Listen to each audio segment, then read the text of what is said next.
Hi there, so today I am in Rothenburg of the Tauber. We came here as a day trip from Nuremberg, and so I'm gonna take you through the process of getting here from Nuremberg because you have to change a few trains. It seems difficult at first, but it's not that hard to do. And I'm gonna show you what we're visiting in this beautiful medieval town. It has a bit of everything. It has nature and it also has the old town area, which is so nice. And so I'm gonna take you through what I'm seeing today. Enjoy! To get from Nuremberg to Rothenburg ob der Tauber, you need to change two trains. Our first change was in Ansbach, where we took another train and went to Steinach, and then a less train ride to Rothenburg. I use the VGN app for train tickets, and the most convenient thing that you can do is get a day ticket for the area number 10, which covers Rothenburg, and it's 26 euros, while a single ticket is 13 euros, and you would have to get the return trip as well. It's just not worth it. Plus, getting a day ticket covers the journey for 2 adults, so if you're traveling with someone, you can just split the costs, and it's even better that way.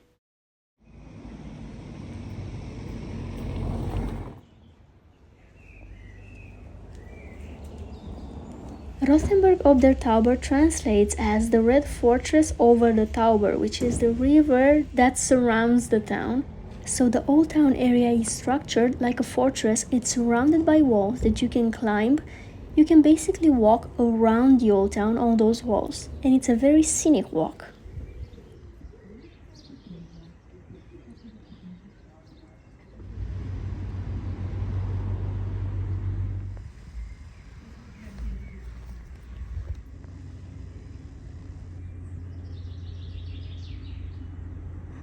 Before exploring the old town, we decided to go outside the town and following the Tauber river.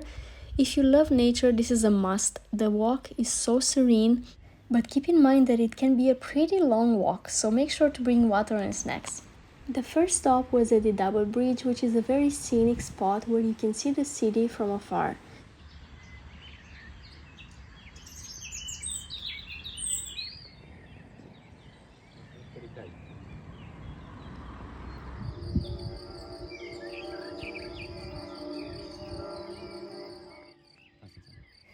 While on the road, we stumbled upon the Tauber castle, which was built in the 14th century and served as a summer residence of a former mayor of Rothenburg ob der Tauber. Today it can be visited as a museum, although we just admired it from outside.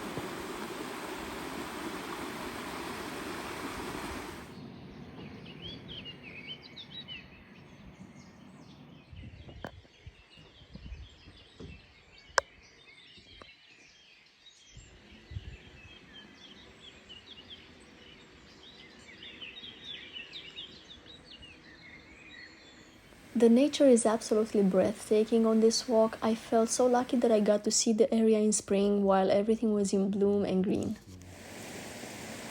Then we headed to the castle garden, which was a very steep walk from outside the town like we did. It might be easier to get there from the old town, but we headed to the gardens first and then into the old town. Basically the other way around. The view here was absolutely worth the sweat. Basically, the garden has a 360 view. We were able to see the area in which we just walked, so outside the town, as well as the old town area. And also the garden itself is absolutely beautiful.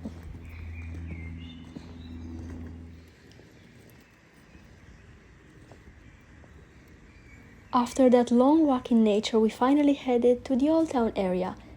I really love the old town area with its medieval houses, and actually Rothenburg ob der Tauber is one of the best preserved medieval towns in all of Europe. The half timber houses, gates and churches make it feel like a storybook town.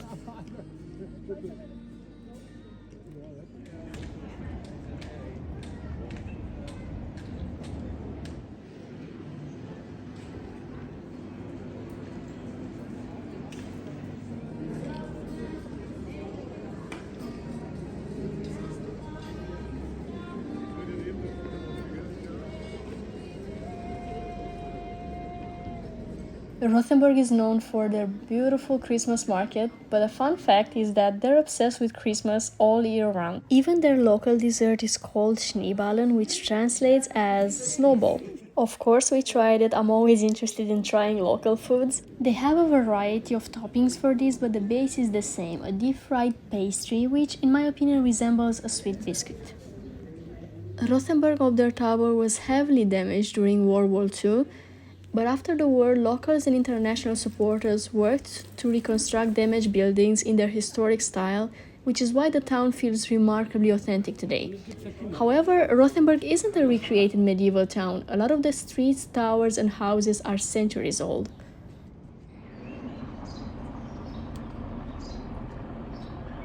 So that was Rothenburg ob der Tauber. And today I'm actually in Bamberg. So I'm in a forest, and if you want to see that video, I'm gonna upload it separately, so make sure you're subscribed, and I'll see you in my next video. Bye bye.